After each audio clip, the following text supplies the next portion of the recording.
A black star falls through a screaming sky.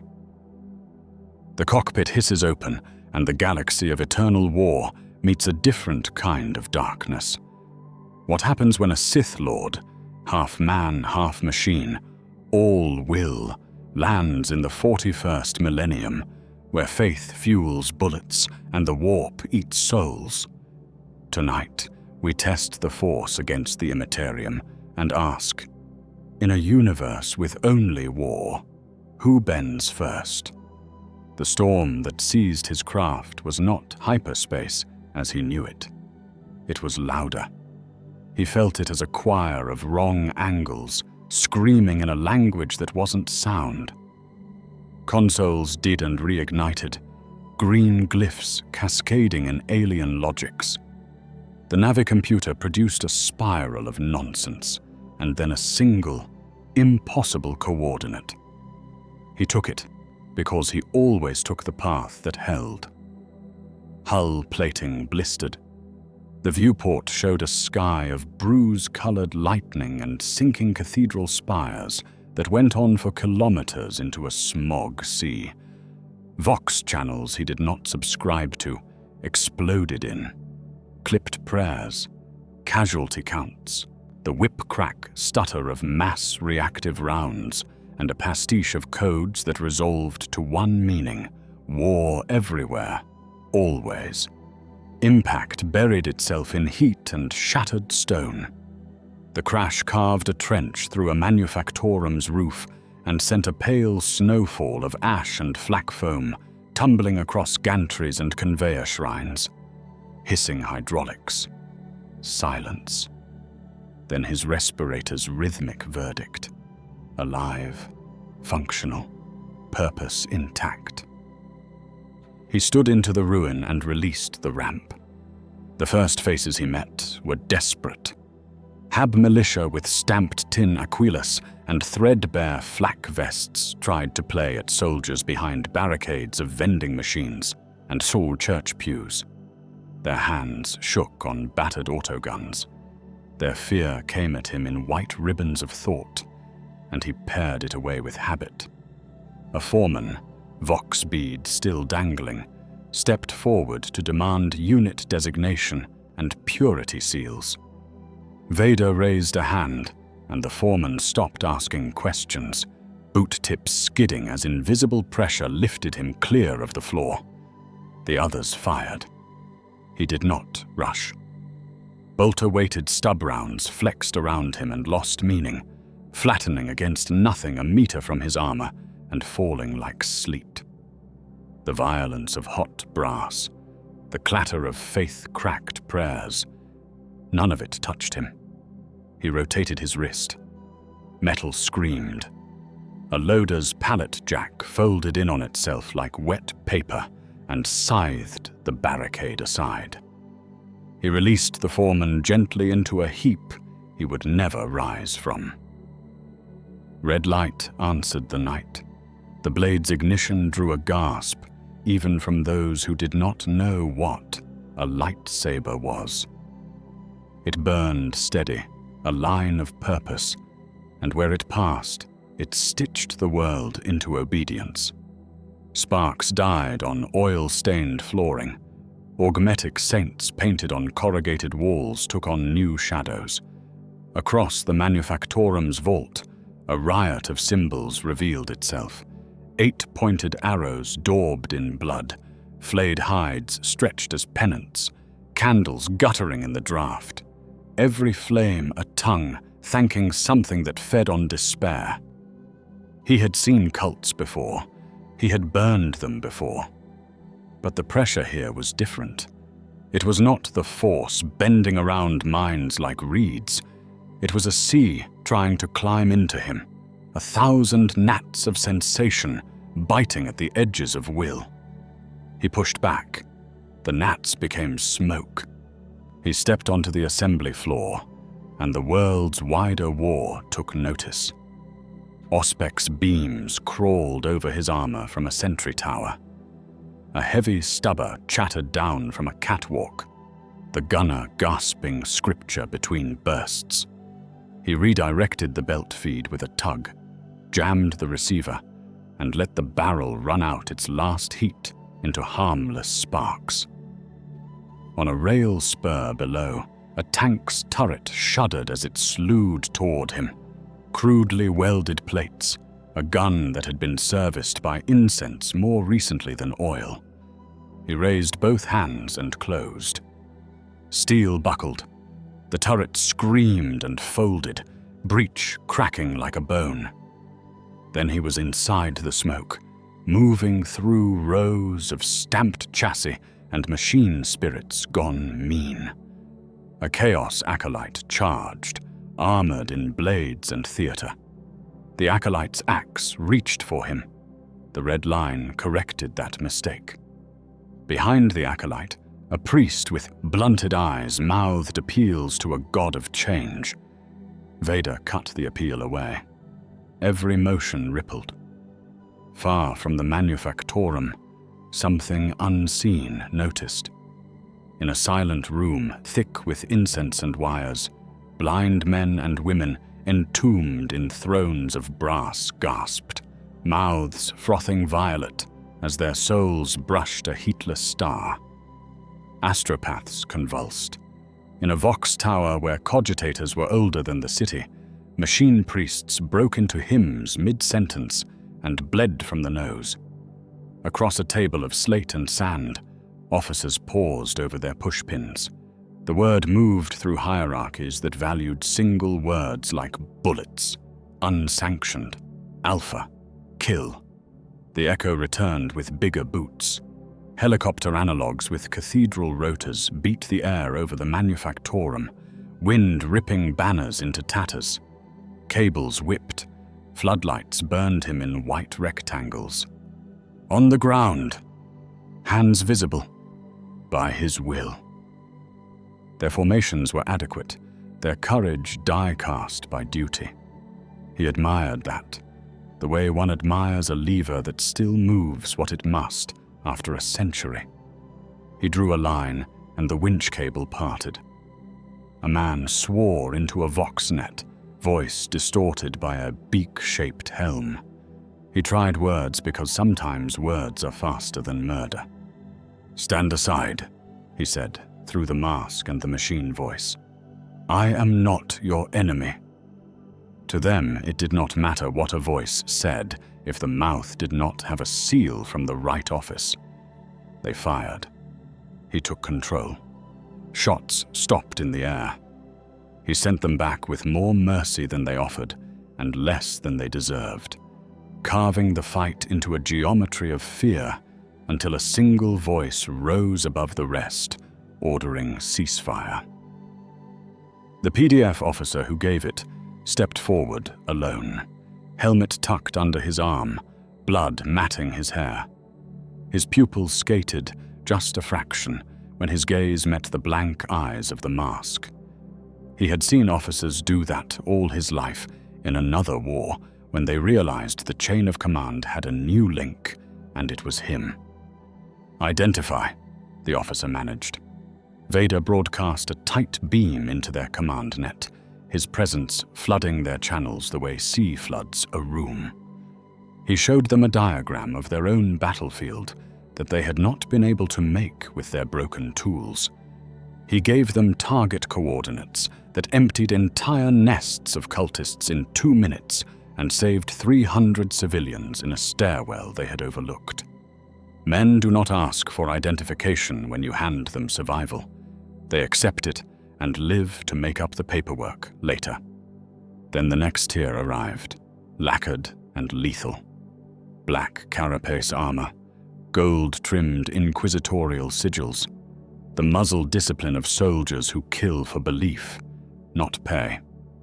The gun-cutter's belly lamp made a false noon in the ash. An interrogator came first, young enough to still believe in questions, followed by the absence of sound that precedes true authority. The Inquisitor herself wore a coat cut like a sermon, and a field of lights about her waist that bent bullets aside as if the air preferred her alive. She looked up at the iron shape on the gantry and measured it without romance. Her mind pressed like fingers against glass and slid. He let it slide and said nothing. Negotiation in this empire happened through results and ritual. He offered the only ritual he respected: competence. They offered the only result they had jurisdiction to give: conditional survival. In the shadow of hanging servo skulls and a makeshift altar to a throne he had not yet seen, she recited articles about heretical witchcraft that were centuries older than the city under them. He listened to the music of fear around the words. Fear of chaos above all, fear of mutation, fear of sorcery, that wrote checks on the warp it could not cash. She did not ask if he would serve. She told him the shape service would take. Seals, Anasuls, handlers. Oaths translated into something his voice could say, and suggested what the alternative looked like. In fire. He considered the calculus, an empire built on obedience, terrified of uncontrolled power, expansive enough to choke on its own supply lines, existing under constant siege, and within it, hardened cadres who understood discipline and death the way artisans understand their tools. He could work inside this. He could make it sharper. He could take it apart when he wished.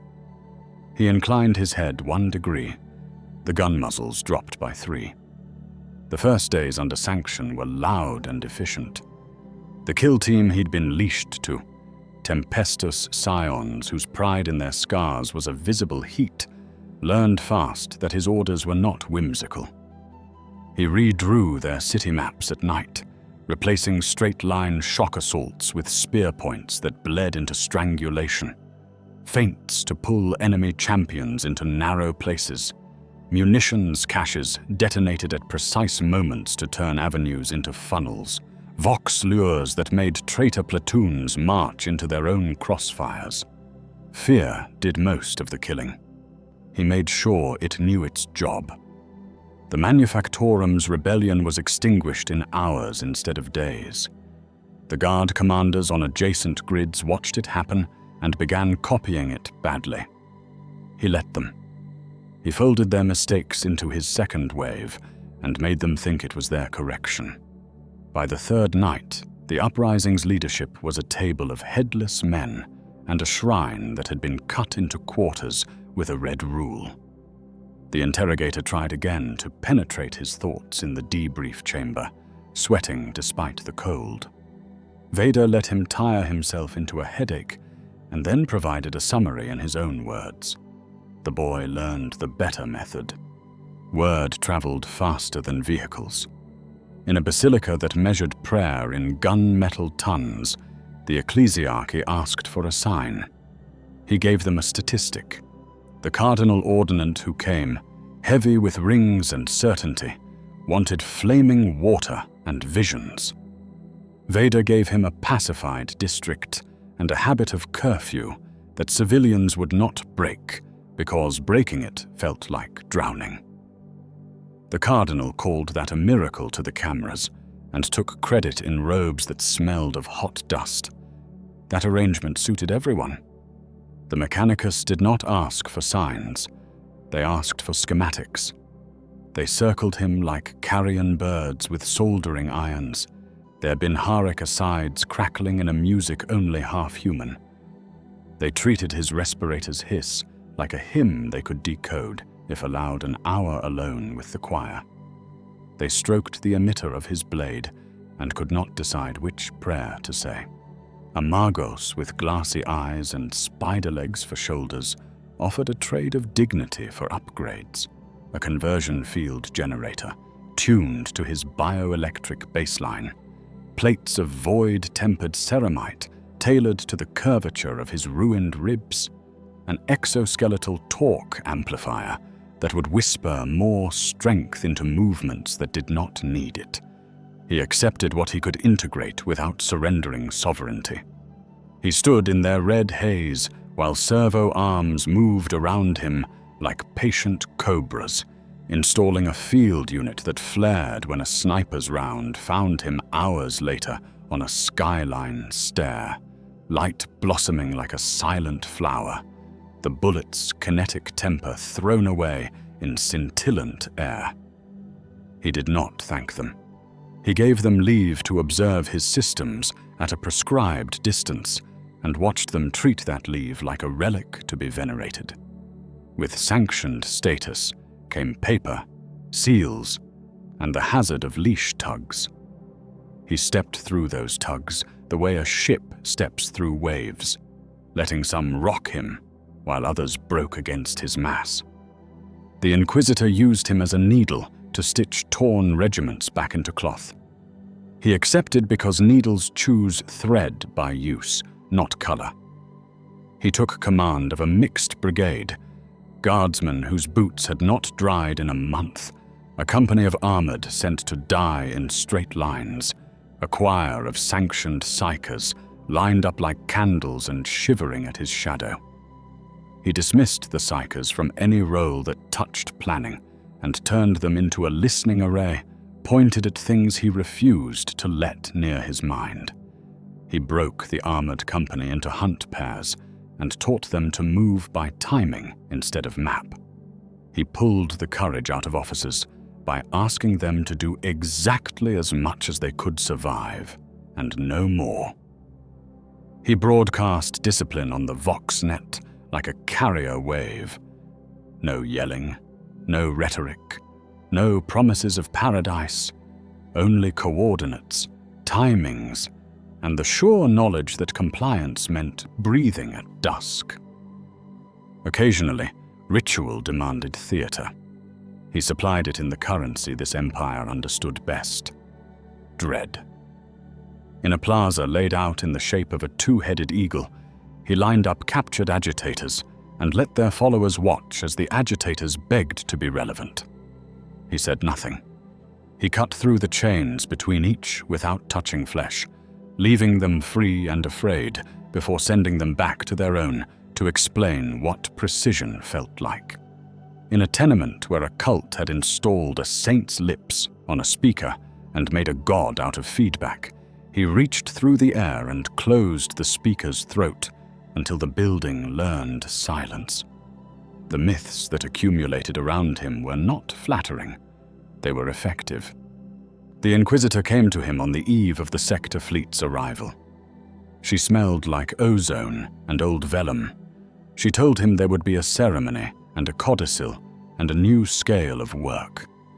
He understood the sequence: leash, task, demonstration, trust purchased in blood. Leash slackened to a length appropriate for dogs that hunt. He accepted the next hunt. Her eyes lingered on the place where his cape met the machinery of his shoulders, on the honest ugliness of a life support prison that had been fashioned by a different empire's priests. "You must be in unimaginable pain," she said, almost softly. His respirator answered for him with its mechanical assurance. Pain was a variable. Purpose was the constant. He stood at the balcony of a hive spire later, air full of incense and propellant.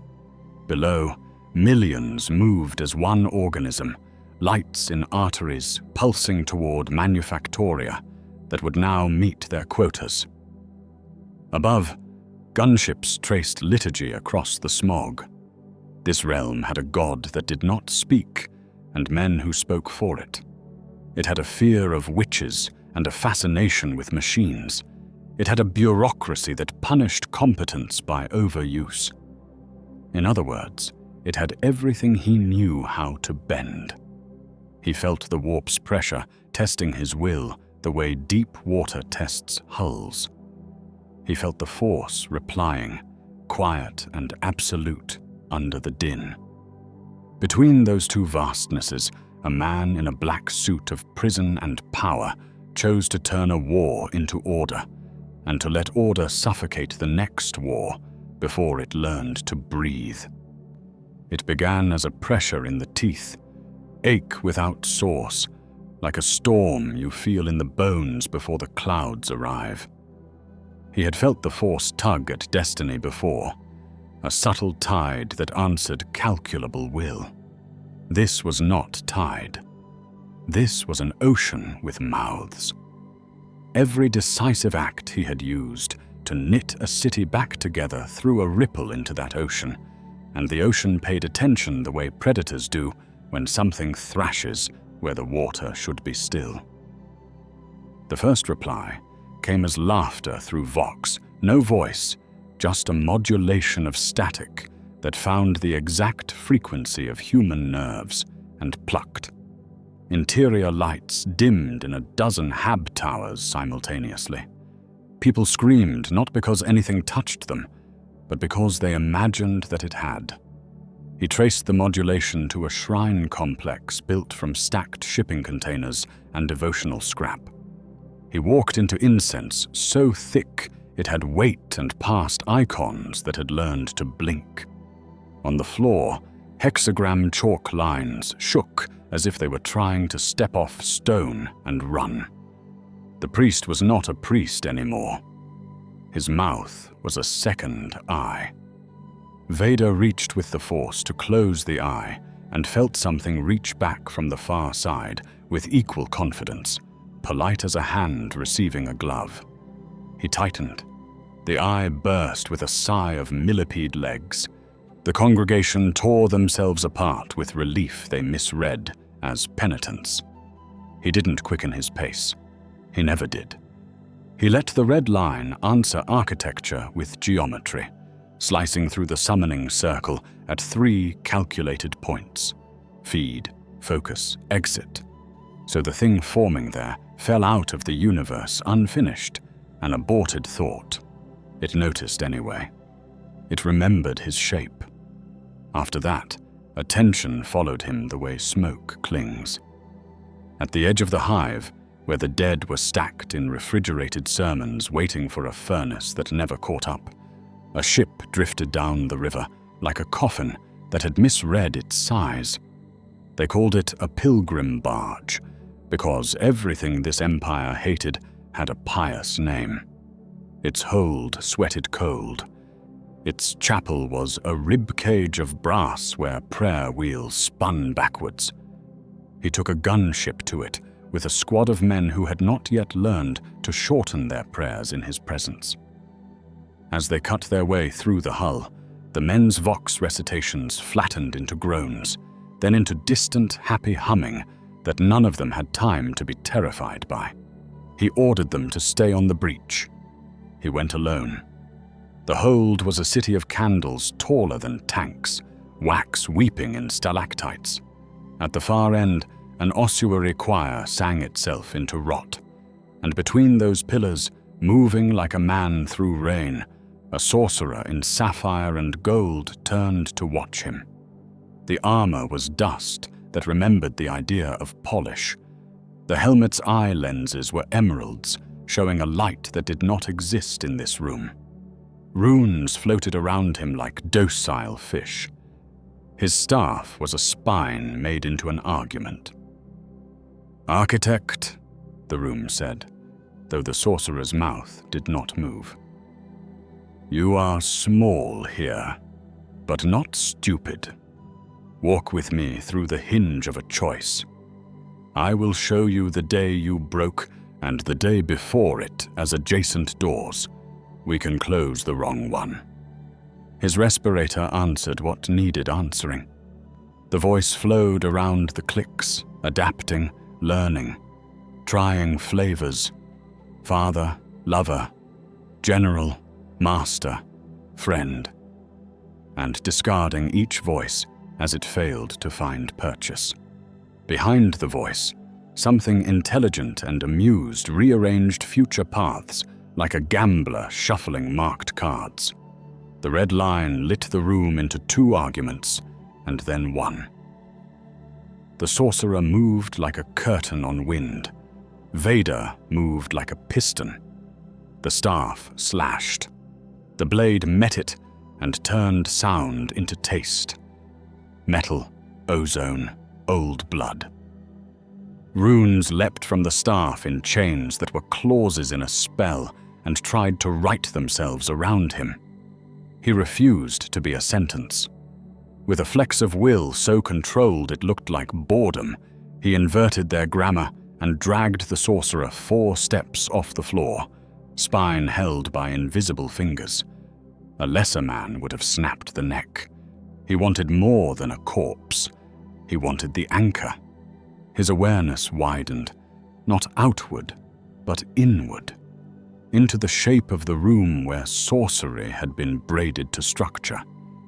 He felt 3 points of specific wrongness: a knotted rosary of teeth set below the dais, a hand of a saint nailed beneath a stair, and a child's toy soldier placed inside the barge's machine spirit housing like a joke told to a god.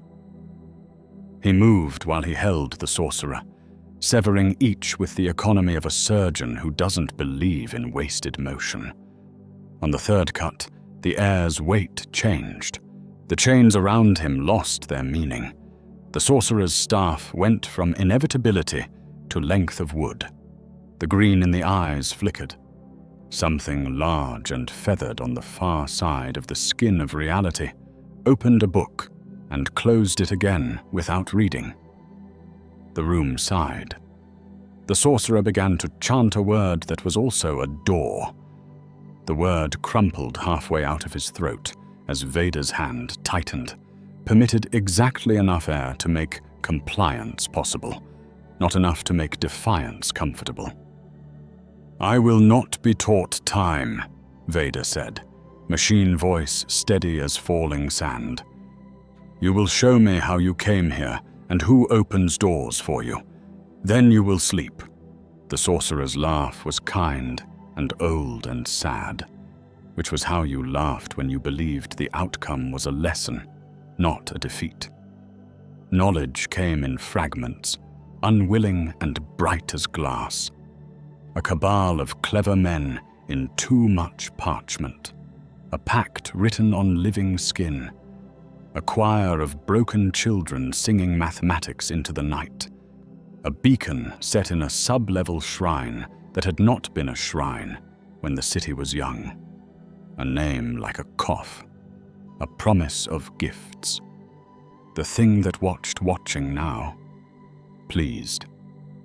He put the sorcerer into a piece that was irreversible and walked out with the beacon in pieces. Behind him, the candles guttered into smoke that smelled like something between burned sugar and libraries. They did not stop. They changed tactics. The second reply came when Pain was a steady colleague. He knew Pain, had negotiated with it for years, had made treaties that traded dignity for function and paid on time. This was different. This Pain laid a hand on his shoulder and said gently, "You've been running from me. You don't have to." The voice came not through Vox, but through the point where tube met flesh in his suit. It rode in on the breath the machine gifted him, caressed the soft tissue with the adoration of a cultist smoothing a saint's cheek. "Let me hold that for you," it whispered, each syllable a brush against nerves taught to scream. "I can make the heat a memory, the salt a story.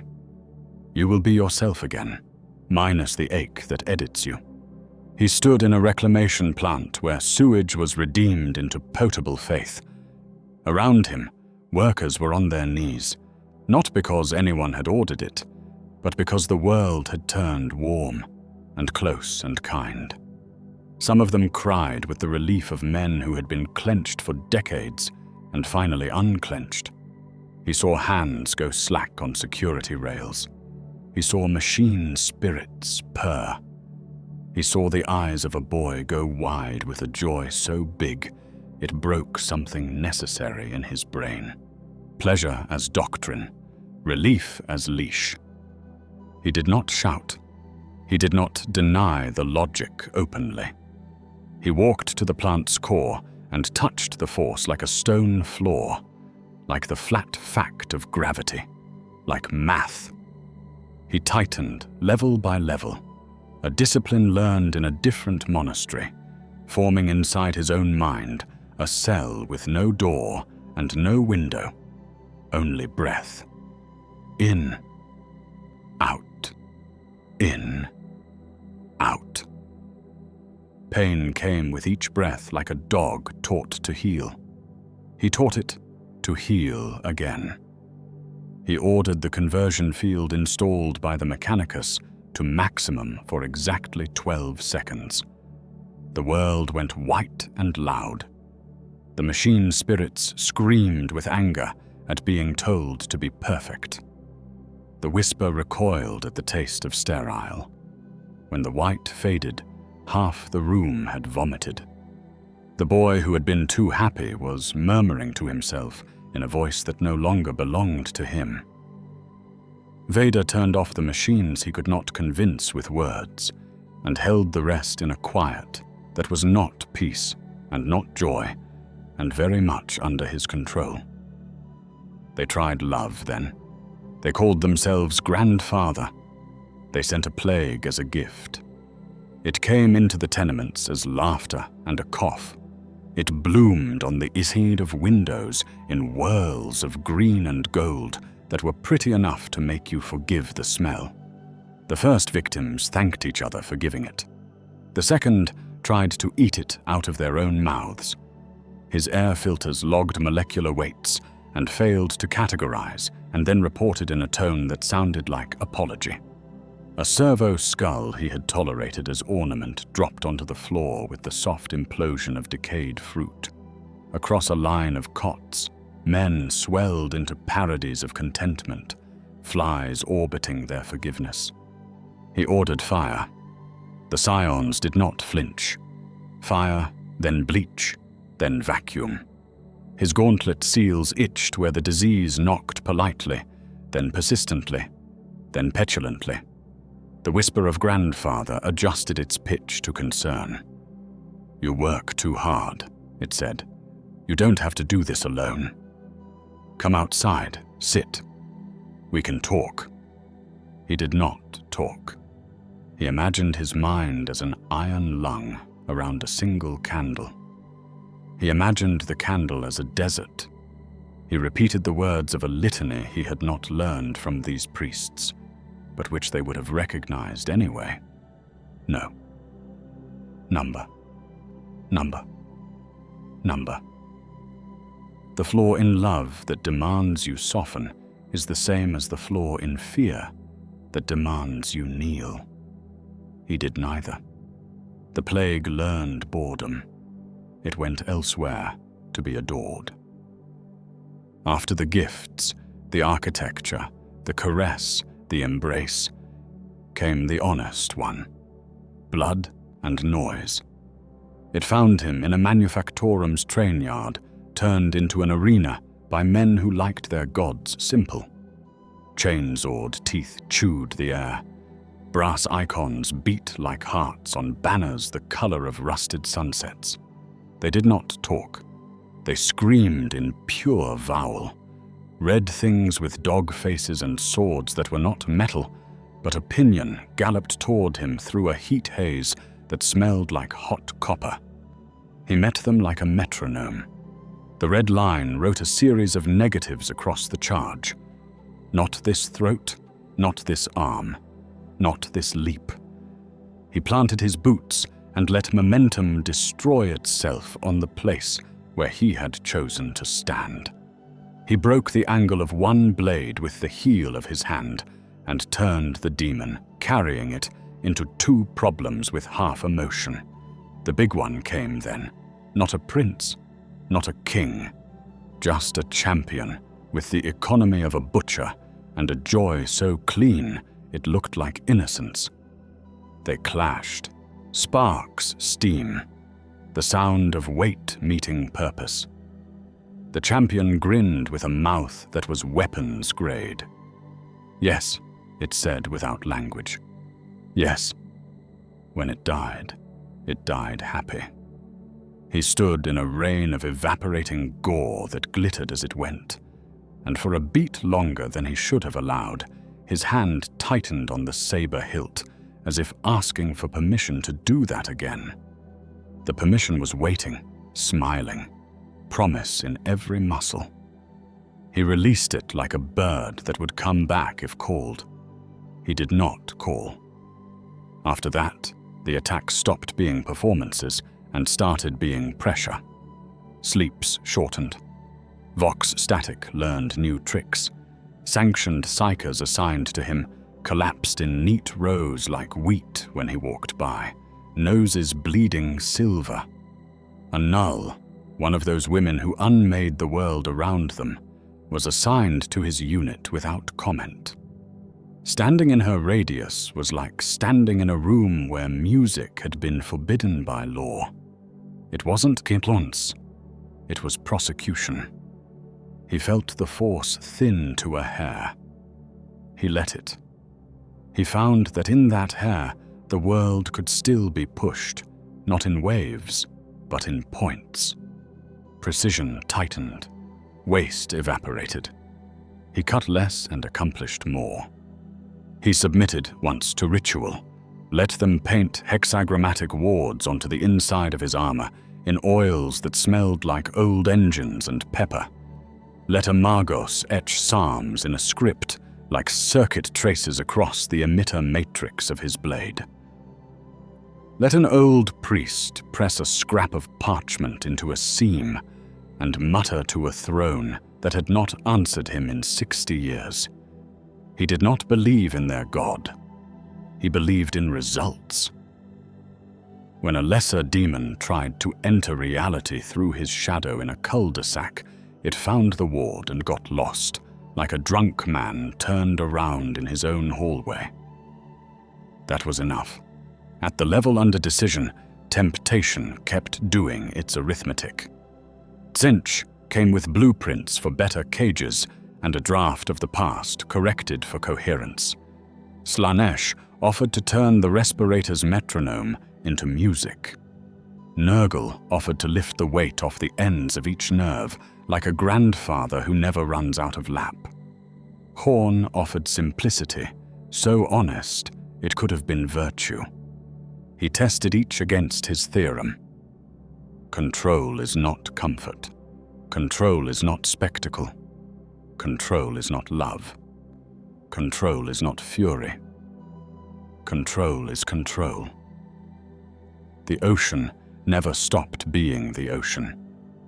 But he learned how to stand so that waves hit him and went looking for softer shores.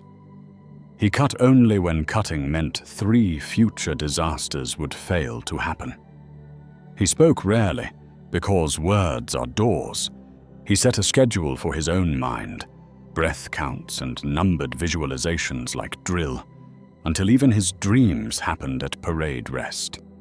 He built a room inside himself with no altar in it. In that room, there were only numbers and the sound of a machine that refused to die doing the work of lungs. One night, on a bastion wall, with the city below obedient and the sky above unsettled as ever, something large moved behind the skin of reality and leaned close enough to fog the glass. He felt it as a presence, not metaphorical, but measurable, the way a star has weight without touching you. It did not speak. It waited the way a teacher waits at the end of a problem to see if the student will ask for the next step. He closed his eyes. In, out. He did not ask. In the morning, cult banners on 5 adjoining blocks had turned to ash by no heat anyone could witness. A sanctioned psyker posted to his unit woke without her stutter. A servo skull that had been failing for weeks began to hum a familiar 2-note song and kept time with his breath. He did not call it miracle. He called it compliance. And on a board in his mind where he marked enemies and allies and variables with the same reserve, he wrote a small note in a corner. The warp wants me. The warp does not get at me. He underlined it once. Then he went on with the work. The warning arrived as a knife of light across a tactical display no human had asked to be beautiful. Runes that were not letters unfolded like insects, alighted on the screen, and refused to be interpreted by anything the Mechanicus owned. The tech priests hissed Bin-Harik disapproval. The interrogator reached for a purity seal as if parchment could swat a god. Vader simply turned to the window. Far above the hive's smog roof, a tear opened and did not bleed. The color of the wound was a memory of daylight on bone. From it descended shapes like sculptures refusing gravity, sleek, arrogant, alive with a mathematics that loved curves. They did not announce themselves over Vox. They did not need to. Across the city, rangers were already in position. Long rifles cradled in gentle hands, camo cloaks drinking shadow, lenses catching the red of his blade when he lit it without surprise. He stepped out onto the spire balcony because he understood theater as fluently as murder. The lid ship curved closer, and a figure walked on the air to meet him. It was not walking. It was calculation so effortless it looked like grace.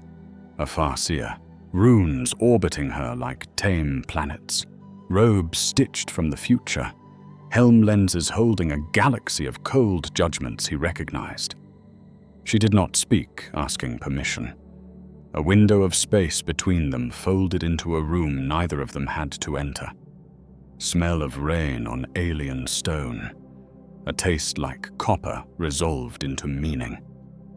"You are a hinge," she said, and the language landed in his mind as an irritant sanded to pearl. "The skein breaks itself to show you. If you insist on being a blade, choose where to fall." He did not lower the saber. "You have tried this on others." "On gods and insects, yes." Her runes spun faster, choices accelerating, dying, birthing, burning to ash. She angled one toward him, a token. When it touched the edge of his awareness, it stung like a moral. A vision came like a penalty. Him striding through a craft world's soul garden, red light a metronome, wraithbone shrieking a note the Elder do not name, because naming something admits the possibility it could happen. He felt the outrage she did not allow herself. He filed it. "You dress fear in prophecy," he answered. "You want steering without admitting it." "We want the absence of extinctions," she said, and the smallest breath escaped her control. "And we want it without the cost men like you consider reasonable." She showed him another future. His arrival as the needle that sutures a breach in reality, the hive saved, 1,000,000 living who would have died. Then 3 steps later, the Inquisitor using him to sterilize a world that needed a surgeon, not a saw.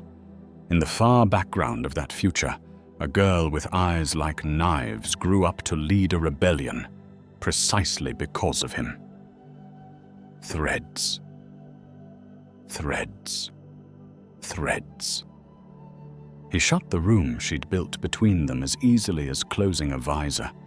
The runes trembled, the way birds do when a window proves to be glass. "I will not be led." "No," she said, with a resignation so old it had gone quiet. "But you can be deflected."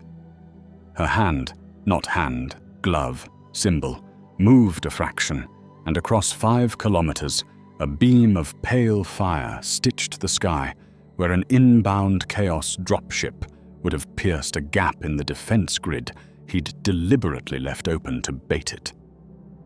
He watched the ship die, and the gap close like a mouth.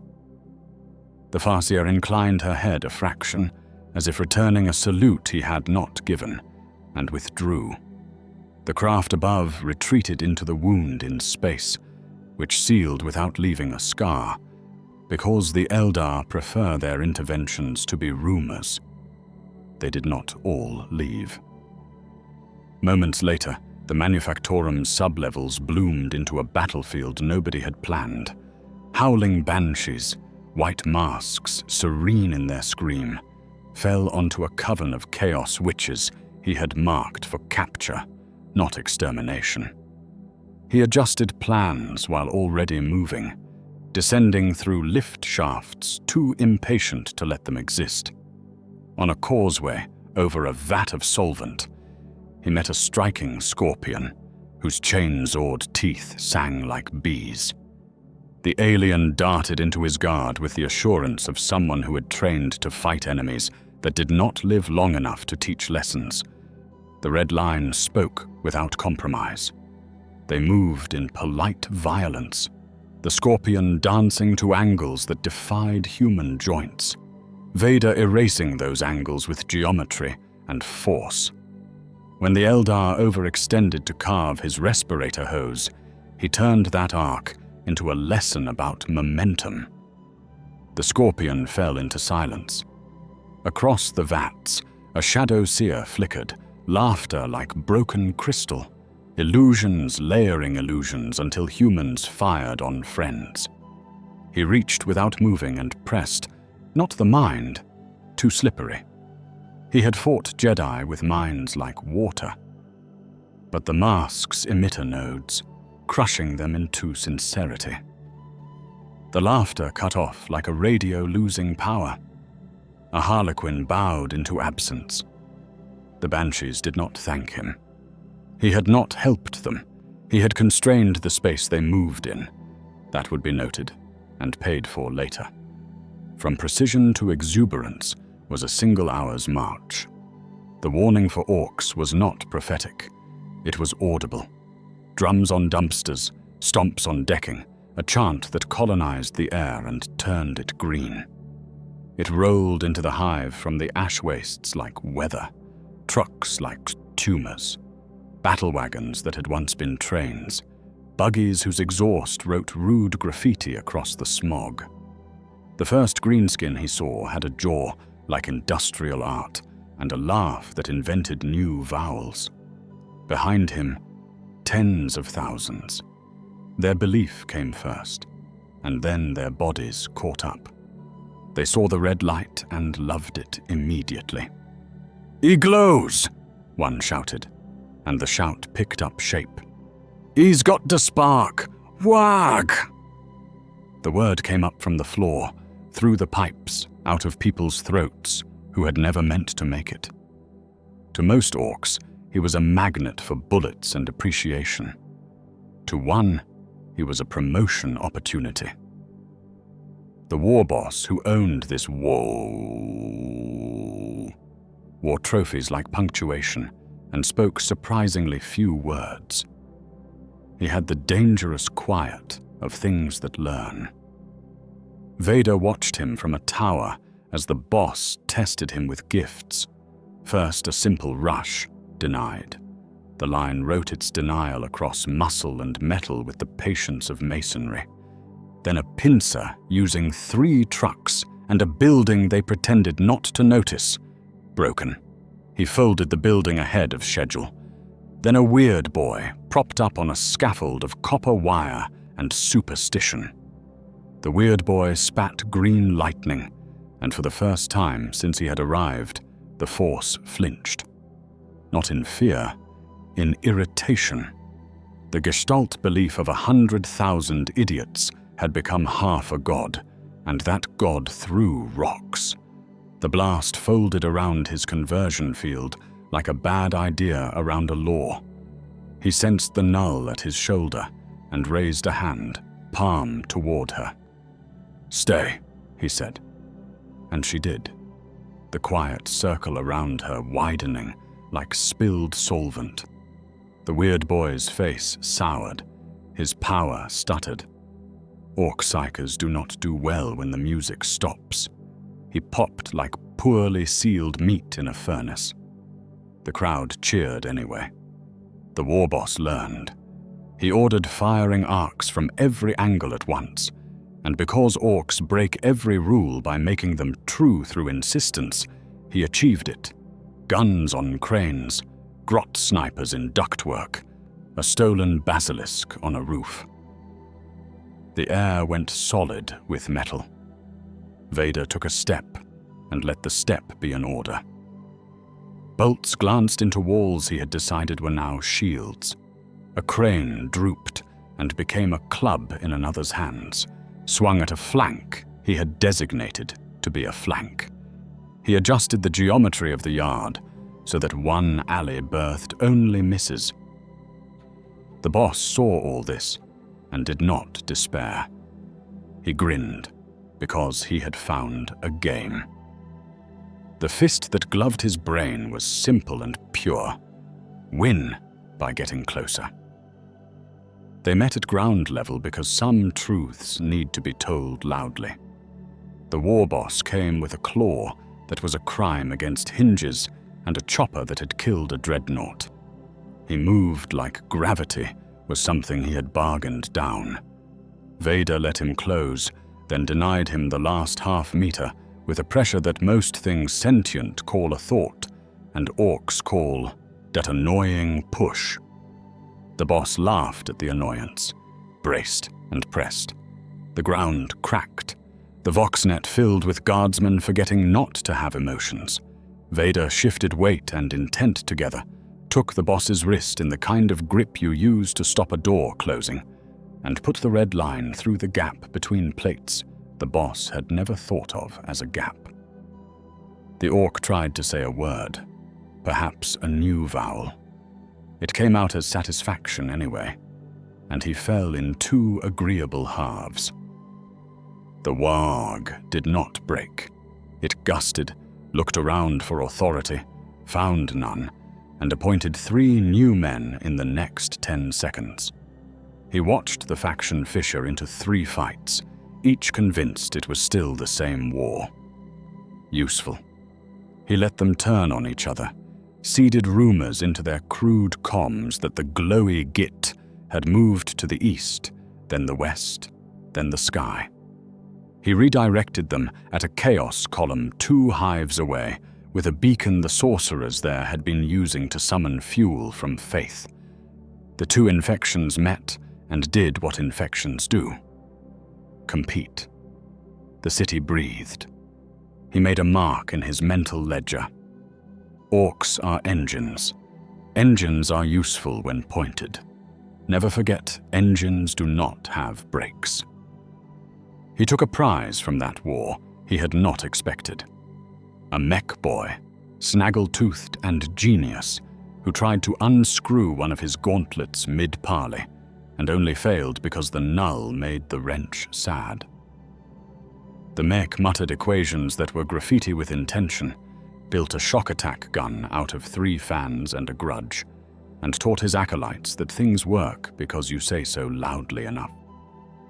Vader watched invention happen without physics's consent, and felt a sliver of recognition, a will so brute it made the world remember its duty.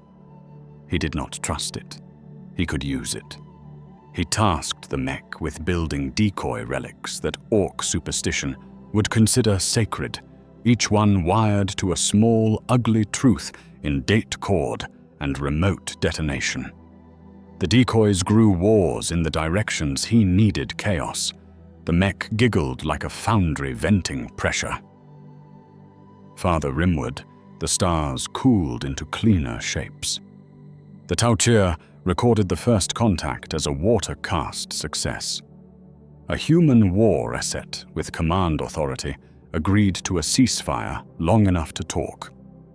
They sent an envoy in a skin of gentle blue with lacquered calm and eyes that practiced concern. Her honor guard's rifles were elegant and honestly built. Her drone's camera irises flickered with curiosity, not contempt. The platform they chose for the meeting was a domed agrohab, an oasis engineered to soothe. Clean air, quiet water, plants that made the idea of peace into smell. She opened with gratitude. She spoke about resource arbitration, conflict externalization, the statistical proof that coalitions extend survival by X% across Y scenarios. She used very good words very well. He listened because the words were tools. "You are efficient," he said, when she paused in exactly the right place for him to praise her. "You have built order with minimal myth." "We have replaced it with purpose," she corrected, soft pride like a string tuned a hair high. "The greater good is not myth. It is policy rendered as culture." He let the red light remain dead in his palm. "Policy fails under stress." "We do not ask it not to," she said. "We ask it to fail upward." She gestured. Drones traced a short history in hologram.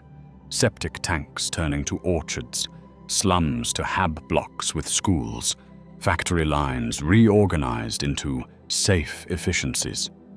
Fire warrior formations drilling with mathematics, obvious enough that even a guardsman could adopt them badly and survive better. They wanted to lend him their doctrine, then sell him their morality after he had stopped bleeding long enough to listen. He considered the exchange rate. Behind the envoy, elevated on a dais as if by accident, an ethereal watched with stillness, so complete it was a signal. The ripple of deference around him was objective, measurable. A pheromonal obedience the Mechanicus would have named, without admitting that biology could be as binding as liturgy. Vader breathed air the ethereal had prepared to be convincing. His respirator filtered it into numbers and denied its thesis. The ethereal stood.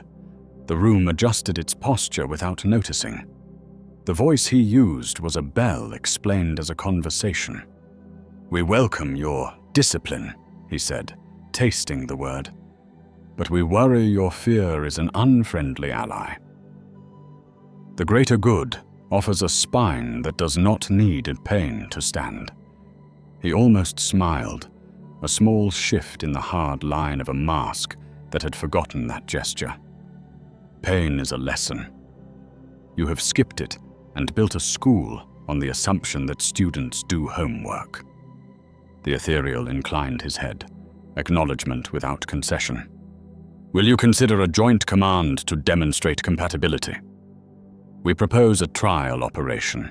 Your guard spearhead, our Montaca flanks, our drones providing overwatch.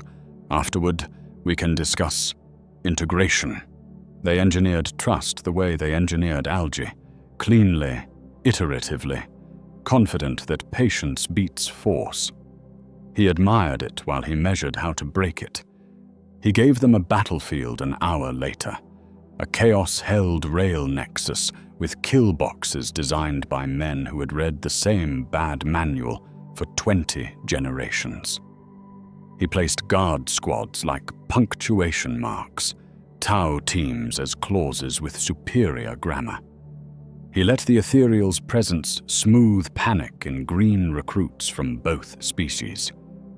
He watched the fire discipline of fire warriors, controlled, elegant, deadly at range, mesh with the brutal momentum of men who had forgotten to fear bayonets.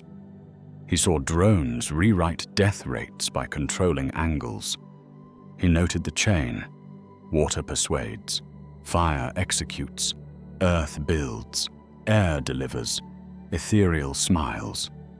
A system, honest and vulnerable. Mid-engagement, he bent. Not body. Net.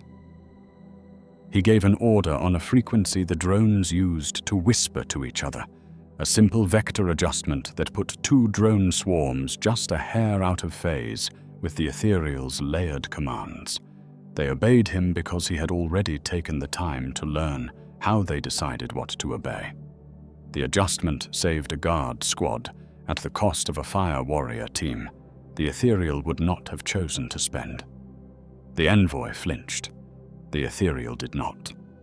The nexus fell in 16 minutes. The after-action review tasted like victory diluted with questions. The water-caste envoy argued elegantly for trust. The earth-caste requested access in exchange for miracles to his armor's lesser secrets. The ethereal suggested barely a permanent liaison, shared doctrine, a flag designed by committee. He counteroffered a tariff on drone production, a joint logistics depot under his law, and an agreement that he would act independently within a radius where his seals applied. They like rules you can write down. He wrote them in a way that translated to human authority. The ethereal signed, knowing leverage is a function of time. So did he. He toured a Tau dome city afterward. It was a hymn in glass and white metal, a place where even the poor had clean water and boredom. Children played with educational drones that corrected their posture when they threw balls. Factories hummed at a frequency that made you forgive labor. He stood at a window with the envoy, while hydroponic terraces stepped into a sky that pretended to be blue. "We could help you have this," she said, and for a moment there was not persuasion in it, only sincere invitation. "You will help me build it," he said. And she did not hear the difference until she was back in her briefing room, writing the report he had already anticipated and written a counterscript for. Eldar returned like a conscience that refuses to be fired. On a desert world whose horizon was the idea of a sword, a webway gate woke, wraithbone humming in harmonics that irritated human teeth. A spirit seer walked out with the appliance of someone carrying a sick child carefully. Behind her came Wraithguard, dead Eldar in bodies of beautiful grief, heavy as memory. "Your presence," she said, her voice like silk drawn across a blade, "attracts fates that eat my people." He considered the machine rock, the sadness made into weapon, the arrogance that dared to make death graceful. "My presence attracts outcomes," he said. "Yours mistake them for poetry." She offered him a spirit stone, not as a gift, but as an indictment. "We trap our souls to keep them from the mouth you flirt with. Do you trap yours?" "My soul is already caged," he said. The red light hummed in his hand, a note between honesty and threat. "I built the cage." Harlequins chose that hour to make theater into policy. A solitaire sketched himself into existence on the gate's lip and danced down, every motion a dare. They hunted tragedies the way accountants hunt errors. He did not give them his soul as an audience. He gave them a problem. When their illusions attempted to walk him into a path that ended in an artful, narratively satisfying death, he refused narrative. He threw a slab of bored geology across the stage and made the performance abruptly physical. A troupe vanished the way good actors leave when heckled by the wrong man. The spirit seer's eyes, old grief in a young face, narrowed, as if she had just watched a prophecy lose a bet. She left with her dead, the gate folding closed like lips, suppressing a sentence. He recorded the cost. Eldar aid arrives at perfect times to prevent perfect disasters, then demands a tax of obedience.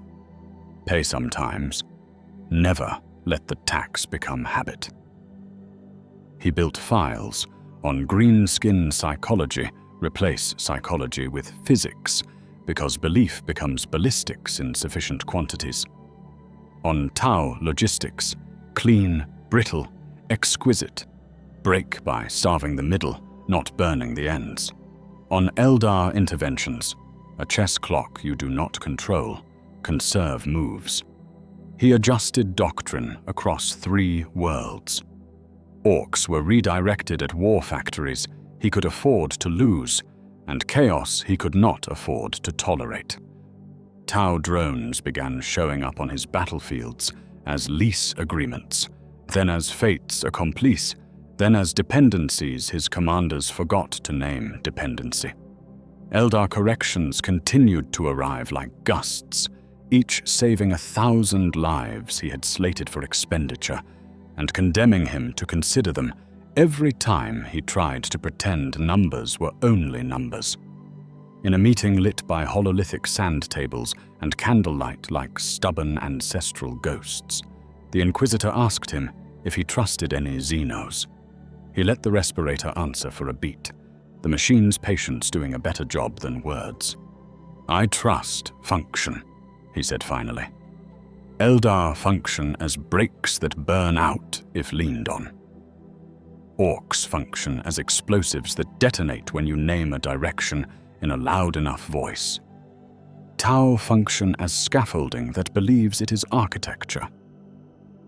He turned the map until the Tau depot and the Imperial railhead overlapped, then separated half a square. "We will use all three until using them becomes being used." That night, he walked alone along the perimeter of a dome city the Tau had placed like a pearl on a world that did not deserve loveliness. A fire warrior on sentry duty watched him through a scope that did not dare to call him target. Far away, under a different sky, a far-seer watched futures sigh and close. In the wastes beyond the lights, orcs told each other louder and louder stories about the red man who had killed their boss. The stories grew teeth and green lightning.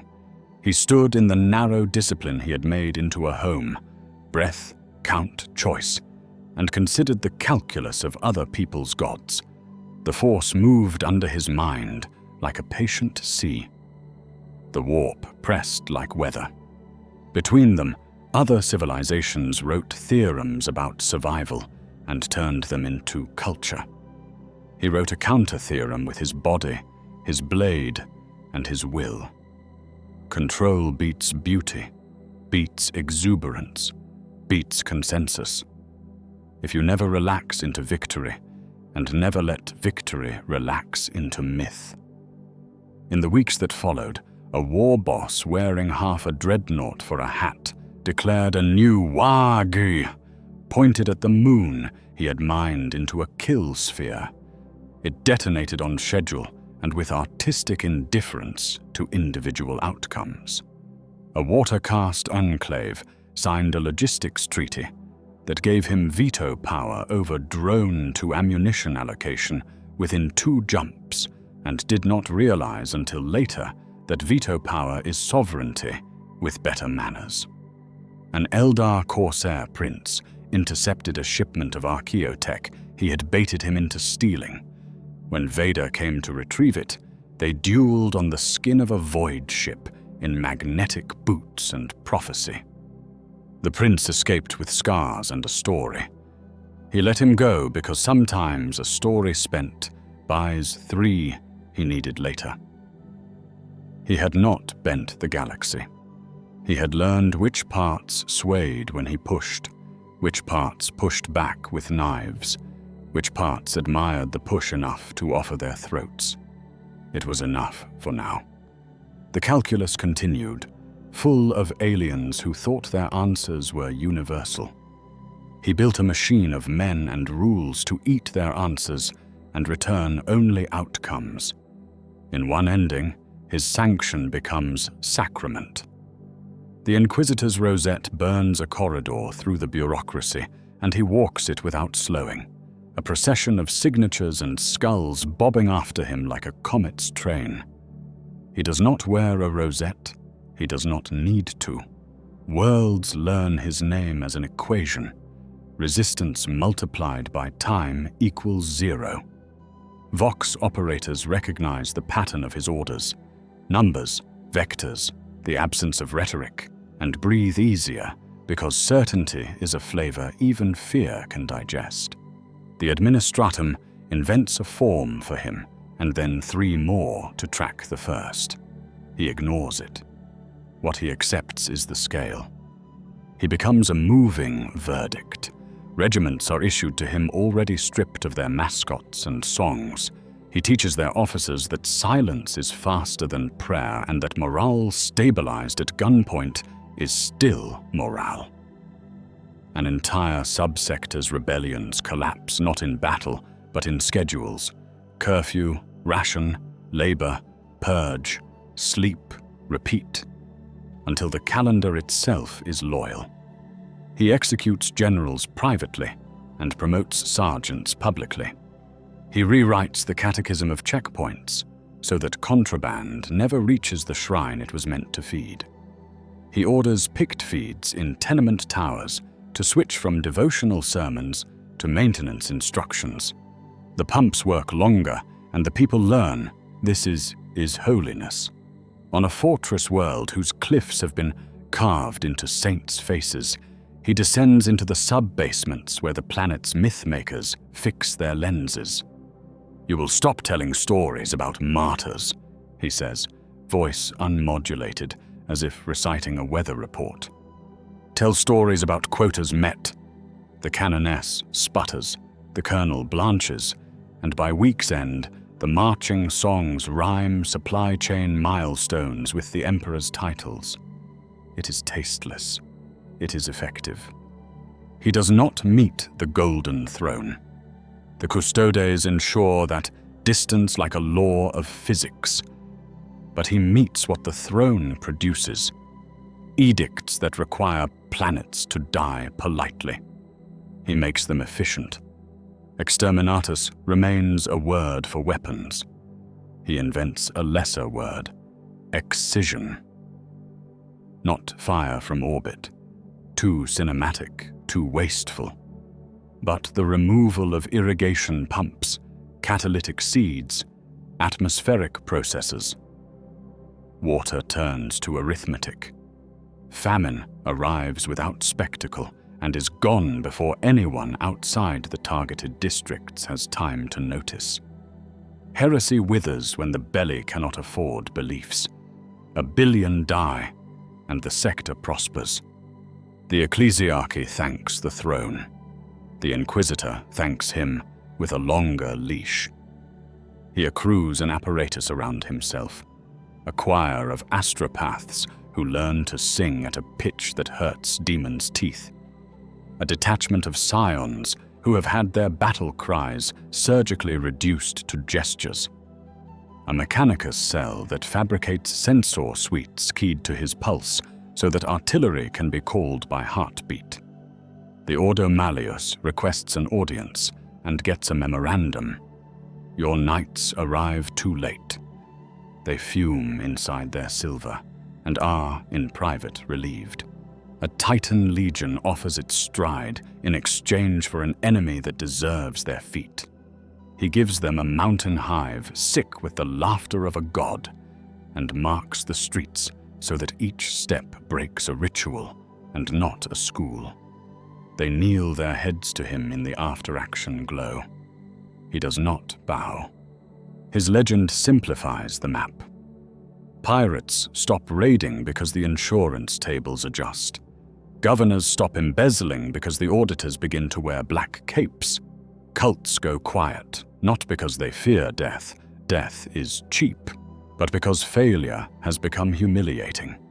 When he speaks to new commanders, he shows them slides, a city before his doctrine, noisy, dirty, heroic. A city after, tidy, terrified, productive. "This is mercy," he says. The respirator punctuates like a metronome. People believe him because the lights stay on. In the 4th year of his moving reign, a confessor tells him that fear cannot build love, and thus cannot endure. He looks at the confessor the way a mason looks at a weather vane. "I do not require love," he says. "I require obedience long enough for someone else to call it virtue." The confessor signs a document he does not read, and is later promoted for his humility. The machine keeps time. Planets whisper to each other that the Emperor's dog is also the Emperor's law. Children play a game where one of them breathes like a machine and the others snap to attention. In the end, he is not a man in black armor. He is an interval on a calendar you plan around like harvest or plague. In another ending, The ocean he refused learns his language and replies. It does not take him in a flash of genius or a howl of failure. It takes him the way frost takes iron, by finding the grain and waiting. He begins with rules, as always. Never draw on the storm for convenience. Never answer a voice with a name. Never accept a bargain that flatters. He keeps them while the work is small. Then the work grows. A planet screams. A choir combusts. A sorcerer laughs in a way that is too close to the sound a father makes when he is proud. He takes one step over his own line because the calculus says 1,000,000 live if one man kneels for one heartbeat.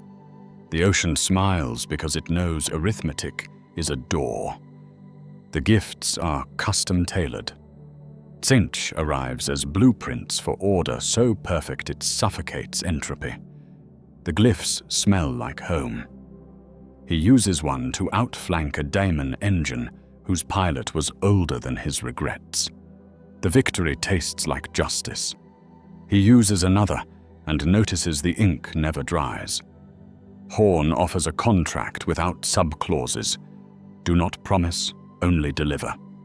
He leans into the joy of a fight that requires nothing but present tense honesty, and comes away exhilarated and cleaner than strategy ever made him feel. Slaanesh is polite, surgical, precise. A removal of the rasp in his breath for an hour.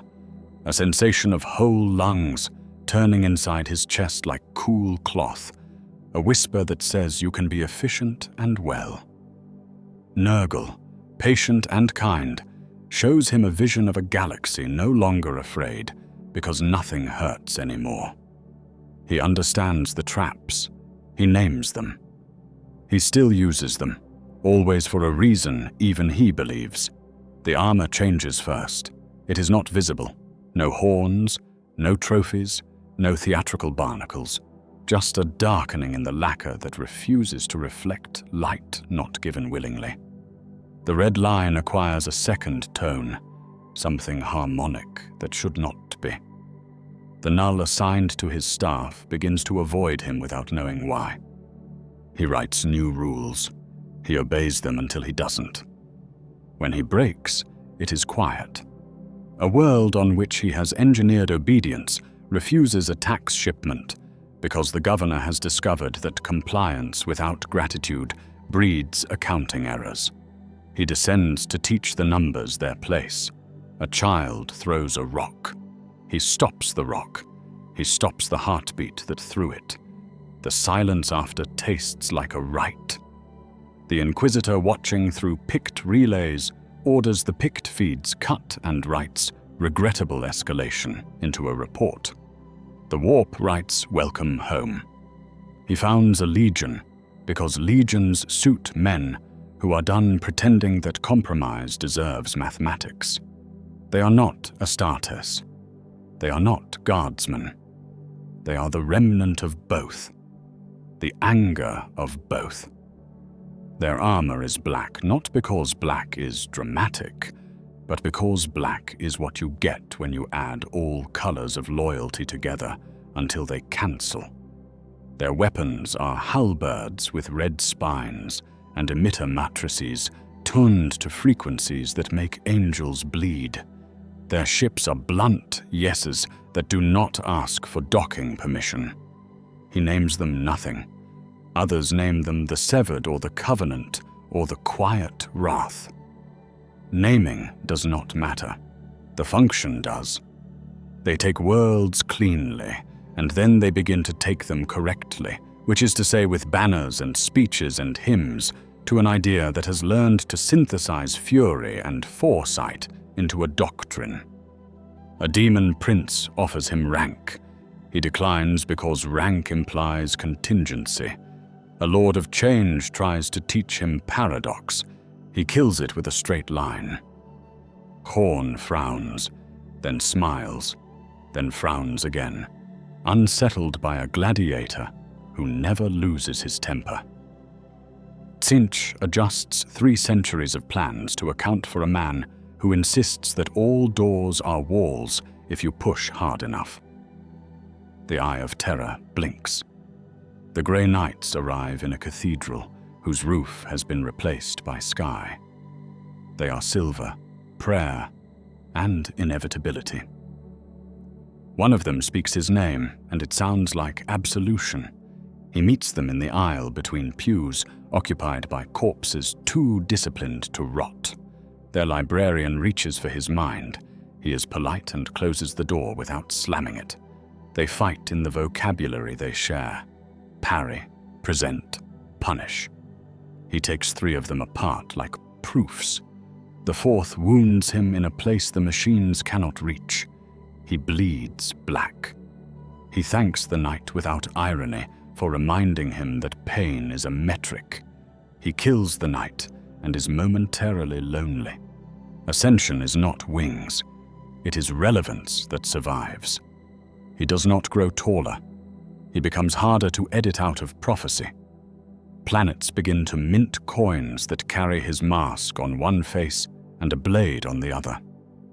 In the warp, a court that is not a court speaks about him with a respect they reserve for disasters that cannot be domesticated. He is offered a crown of brass and refuses it because crowns collect dust. He takes a mark he does not display, the kind that means chains cannot find you even when you deserve them. He writes a final message to the Inquisitor who first leashed him. I have not betrayed you. I have made the Empire honest. She dies burning an entire subsector to avoid proving him right. In a third ending, he finds a species that believes in scaffolds and decides scaffolds are thrones if you stand perfectly still. The agreement begins as logistics and grows into architecture. He accepts drones where he once preferred men, because drones do not write poems about their dead. He accepts Montka and Kauyon as useful words and uses them without learning their songs. The greater good smiles at him with many mouths. He nods and uses its teeth. He builds a protectorate along a quiet seam of space, human agri-worlds with Tau irrigation, Tau Forge satellites with human managers who do not steal because audits have consequences other than prayer, mixed garrison stations where fire warriors teach guardsmen to survive, and guardsmen teach fire warriors how to be rude enough to win in alleys. The ethereal presence is light at first, a guidance, a smile, a suggestion that the anthem be in a key that sits better in the throat. He insists on a different anthem, a metronome tick and a list of daily tasks. The watercast adapts, translating his severity into exports. He does not remove the ethereals. He marginalizes them. Meetings are moved to hours where their presence is inconvenient. Air filtration patterns shift to dilute their pheromones. A quiet campaign of etiquette rewrites who speaks first in rooms. The ethereal smiles and approves shared sovereignty and does not realize that shared, in a certain grammar, declines like owned. Factories bloom. The mech he captured from the orcs is set to work alongside an earth-cast circle in a lab where superstition and mathematics argue until both are tired enough to cooperate.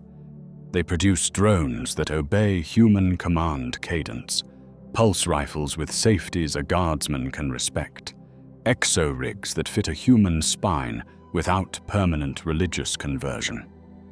A new infantry is born, helms with clean lines and lenses that display ammo counts instead of saints, rifles that prefer bursts to bravado, boots that arrive on time. They are not beautiful. They live. The Protectorate's doctrine is simple and merciless. Peace is productivity with tighter tolerances. Crime is entropy. Belief is a private hobby like stamp collecting. Tau spheres of influence blur into Imperial shipping lanes with a friction that can be modeled and taxed. The Mechanicus hates the clean alloys that come out of Protectorate foundries, because purity should not be this efficient. The Ecclesiarchy hates the absence of incense. The Inquisition hates successful heresies that keep schedules. A crusade forms with banners and disgust. He greets it with customs inspectors and blockade math. For a year and a day, no battle occurs because refueling becomes a question of compliance, and crusades need fuel. When the first shot is finally fired by a captain with more zeal than sense, he is ready, not with annihilation but with mirrors. Public trials of corrupt Protectorate officials, shipments of grain to Imperial worlds that had been starving under honest flags, picked feeds showing fire warriors saluting Imperial dead. His propaganda is a scalpel that leaves their righteousness attached but useless. The Tau envoy who first spoke to him grows old in good lighting and writes reports with adjectives like promising and unique risk. The Ethereal, who thought to shepherd him, learns the subtle terror of an idol that does not need worship. He puts humans into water-cast roles, slowly, then quickly. Negotiations acquire teeth the Tau did not design for. The Protectorate's children do not learn greater good as a prayer. They learn it as algebra. They score well. Entropy waits. He cannot be everywhere. His will is a field. Fields decay with distance. A governor begins to decorate his office with statues that look suspiciously like the man in black. A fire warrior cadre designs a mural of harmony that features his mask in the center. He orders both removed and the artists fined for inefficiency. They become martyrs to aesthetics anyway. A riot breaks out because someone misses incense.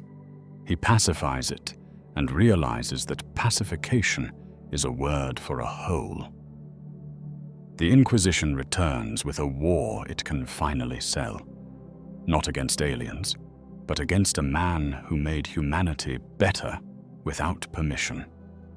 The Eldar send an envoy who tells him, with weary affection, that this empire of clean rooms collapses in all futures where he does not stay awake. He says he does not sleep. When the war finally finds him, orcs drawn by the smell of prosperity, chaos irritably insulted by order, the Imperium insulted by success, his Protectorate fights as designed. Drones fill gaps, humans hold lines. Tau finesse and human refusal to die shake hands in trenches and kiss in kill zones. The Ethereal dies politely. The envoy lives long enough to tell him that he was right, and that rightness is not proof of goodness. He notes the data point, makes a plan, and knows that plans are naps with diagrams. He does not nap. He walks inspection lines until the mask fogs from inside. In the last ending, he attempts something that does not exist here. A room that the ocean cannot enter. He begins with breath because breath obeys. He teaches it to men who can learn and to women who already knew. Count, reduce, simplify. Quiet. He names the practice nothing. Others name it the quiet. He recruits blanks and does not treat them like lepers. He treats them like teachers. A null who had once been a hole in music becomes a conductor. In her radius, psychers weep with relief that feels like loss. He thanks her without words and watches the way reality prefers her presence. He decides to make the preference permanent. Cathedrals are built without altars. Their floor plans are discovered, not designed. Hexagrammatic radii, angles that make the warp lose interest, ventilation patterns that turn whispers outward. They hum at a pitch most cannot hear, and those who can hear it call serenity. The Mechanicus is delighted until it realizes the hymnals do not include machine prayers. The ecclesiarchy is suspicious until the quiet cathedrals reduce possession rates by orders of magnitude without burning anyone. Pilgrims come without being told. They sit, they count, they leave with fewer voices. He refines the work into technology because technology scales. His armor becomes a monastery. Conversion field tuned to null harmonics, wards etched not as superstition, but as interference. Inside the helm, a metronome not for lungs but for thought. He carries arrays that project a local famine for demons. He fights sorcerers and notices the difference. Their spells arrive looking for purchase and find smoothness instead, like climbers encountering frictionless glass. They panic. He does not. He writes a manual and loses it deliberately inside the administratum, where good ideas are smothered or immortalized by accident. It resurfaces where it needs to, on ships that have lost too many navigators to whispering veils, in guard regiments about to march through cities that sing wrong, in monasteries where men have forgotten the difference between silence and absence. The quiet spreads not as a creed, but as technique. The warp notices the absence of flavor and moves on to tastier wars. In places where it gathers anyway, he arrives and eats the air out of the room. The price is high and honest. Astropaths near the cathedrals find their songs collapse into white dust. Navigators complain that the stars have been shaved. Sanctioned psychers who learned to fear themselves find that fear justified in new shapes. He refuses to apologize for a world with fewer miracles and more sleep. The ecclesiarchy tries to bless the quiet and finds the blessing slides. They perform the ritual anyway and call the slide grace. The Ordo Malleus asks if they may adopt his methods. He says yes and notices their rituals get shorter. An entire shrine world petitions to be turned into a quiet. He declines because zeal makes bad students. He does not seek the golden throne, but rumors escort him to its periphery. A man in black entering the palace through doors that remember older wars. A conversation with a custodian on a bridge of silence. A chamber where the only sound is a machine deciding that life should continue. Perhaps he stands at the outer gate of a room nobody walks out of. And perhaps he chooses not to enter because he understands that rooms change you, and he has done enough changing. When the first true test arrives, it does so without banners. A rip opens over a pilgrim route and stays open, refusing all the usual hymns and mines. A prince of the pit walks out wearing a mask of a god that was once a child's idea of fairness. It speaks in a voice tuned to the guilt of men who survived. It points at the quiet and calls it blasphemy against the only interesting part of reality. He goes to it with a cadre of blanks and a cathedral on wheels. The battle is a subtraction. The prince's words fall without echoes. Its sword draws an arc that expects an answer and finds none. He does not kill it. He demonstrates the absence of its premise. It collapses not into death, but into theory. The tear heals as a habit. He does not found an order, though an order grows anyway. Men and women who practice breath like doctrine, who carry devices that make rooms calm, who refuse the romance of nightmares. They are mocked as cowards by those who mistake noise for courage. They bury fewer children. Their enemies learn that terror is a fuel that evaporates in the quiet and adjust by choosing other targets. He adjusts back by making other targets into quiet. It is slow. It is survivable. In the end, the galaxy still howls. It always will. But in neighborhoods around his cathedrals, the howling sounds faint and far away, like weather on a mountain you decided not to climb today. Governors who visit the quiet find their hands shake less when they sign food requisitions. Soldiers who pass through learn to breathe before they reload. A Magos who had forgotten his name under 1,000 serial numbers sits in the nave and remembers that machines are not gods, merely excellent questions. He stands alone sometimes at the edge of a world that would have been a shrine to some appetites and is now a place where people sleep. The respirator keeps time. The force moves under him, domestic as tide. The warp presses at the horizon and loses interest. Between them, he inhabits the narrow bridge he built out of breath and refusal. He did not make a better god. He made fewer excuses, and that, in a century that eats certainty for sport, feels like a miracle someone forgot to market. The respirator keeps time. In, out. The sound you can hear even when the screen goes black. Somewhere between those two notes, a question lingers. Was this a story about a man breaking a universe, or a universe breaking a man? We have watched the red line cut through dogma and flesh with the same economy. We have seen a city learn to equate obedience with mercy because the lights stayed on. We've stood on parapets with a farseer, whispering futures like warnings. Tasted the copper joy of an orc who just wants the fight to keep being interesting. Felt the cool glass of a Tau dome and the itch under the skin where an ethereal's presence tries to rewrite consent. And we've stared into a hole in the world while it stared back and called itself kindness. Somewhere in all of that, a human heartbeat kept a schedule. Somewhere in all of that, the galaxy shrugged and went on being itself.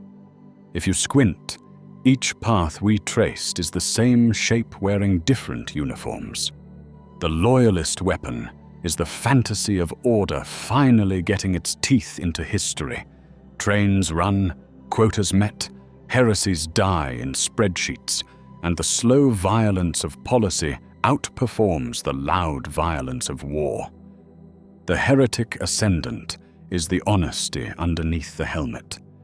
The appetite for control learning the terrible lesson that the warp always pays on time if you sign in blood. The Xenos regent is a merger more than a miracle. A scaffold of clean systems bearing the weight of human stubbornness until the bolts remember they were never meant to hold an empire. And the different silence is a dare flung at the sky. What if the only real rebellion is to build rooms where monsters get bored? All of them end in breath. In, out. A machine that refuses to die doing the work of lungs. A will that refuses to kneel doing the work of law. A galaxy that refuses conclusions doing the work of eternity. Warhammer 40,000 is not a setting that gifts closure. It rents you a vantage point and then charges extra interest when you think you've seen enough to judge. The Force, in contrast, loves closure. Balance, arcs, the moral that locks the door behind the plot. When you set those two logics against each other, you don't get a winner. You get friction hot enough to throw sparks. You get fewer excuses, not fewer casualties. So if he lands here, if a black star falls through screaming ski and the cockpit opens and the night learns a new color, what actually changes? Planets still burn. Armies still learn. The ecclesiarchy still shouts. The Mechanicus still sings. The Inquisition still permits you to live in precisely measured intervals. But a corridor appears that wasn't there yesterday. A corridor cut by someone who believes control can be engineered like a bridge and tested like a blade. Step through it, and you meet a doctrine that treats fear as a tool and hope as a variable. On good days, that doctrine saves lives you can count. On bad days, it counts lives you will not write down. Keep going, and you hit the Eldar's patience, bright and brittle, trying to herd catastrophes with ballet. Watch them try to deflect a life that doesn't recognize deflect as a verb. You hit orcs who love him instantly because winning is the only language they trust, and he speaks it fluently. They become engines pointed at other fires until the throttle sticks and the whole district shakes apart in laughter. You hit the Tau, whose sincerity is almost a technology, showing you a neat future built out of reasonable compromises, and you watch reason buckle in the presence of a will that puts function ahead of permission. You hit chaos, which does not buckle. It absorbs, translates, and offers customer service in the dialect of your worst day. And then you hit the part of the map that isn't labeled. The quiet. The room with no altar where breath is the only liturgy. Maybe that is the most dangerous chapter, because it teases something 40K rarely admits. Not salvation, but hygiene. Not peace, but fewer places for nightmares to grow. Imagine cathedrals that teach soldiers to be boring on purpose, so that demons have nothing to bite. Imagine commanders who value 8 hours of sleep over 8 paragraphs of rhetoric. Imagine governors who swap incense budgets for maintenance crews and discover their cities stop hearing voices. Is that heresy? In this universe, everything useful is.